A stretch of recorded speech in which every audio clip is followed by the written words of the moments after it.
મગજમાં ગાંઠ મારવી નહીં. જે દિમાગમાં આવે એને જવા દે, બસ પસાર. જય શ્રી કૃષ્ણ, આવજો. જોઈ લીધું હો તને? રસ્તા પર દારૂડી નીકળ્યો અને દારૂ પી પી બધું ખાઈ ગયો. તમે જોઈ લીધો. આપણે આપણું લખી લીધું. હા, મારા ભાઈ આવા દારૂ પી પીને જ્યાં રખડતા હોય ને પડી જાય ખબર નથી ને ભાન નથી ને બાઈ છોકરા ભૂખે મરતા હશે. એટલે ભાઈ એ આપણે નથી કરવાનું. તમારે અનુભવ લેવાનો હતો કે દારૂ પીવાથી શું થાય એ દ્રશ્ય ભજવાઈ ગયું. શું આપણે એ જોવાનું. તમને બતાવવામાં આવ્યો છે કે દારૂનો અનુભવ કેવો હોય, જોઈ લો. આ પીવાય કે અમે નક્કી કરી લો કે આવું કાંઈ કરાય નહીં. મને જોવું હતું એ મેં જોઈ લીધું.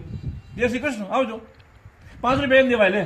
તે મને પિક્ચર બતાવ્યું, એક બાટલી વધારે પીજે જા. તો ભાઈ સાહેબ આપણે 10 રૂપિયા દઈને એ ઘરે જઈને દારૂ પીએ તો શું કરવાનું? એલા ભાઈ એ તારા હાથે પીએ રહ્યો, પીવા દે ને. શું ના સીધો તારા હાથમાં આવશે? શું આ બધું કોને શીખવાડ્યું? કારણ કે તમારું અનંત ચક્ર ચાલુ જ રહે. તમારો છુટકારો થાય નહીં. તમારો છુટકારો ન થાય એટલે એ લોકો તમને યુઝ કર્યા રાખે. અલગ અલગ જન્મોમાં તમે ટોળા કરે ભેગા અને તમને વાપર્યા જ રાખે. કારણ કે તમને ચોકલેટનું ગલાવીને તમને ગોળ ગોળ ફેરવે. ઘણી જગ્યાએ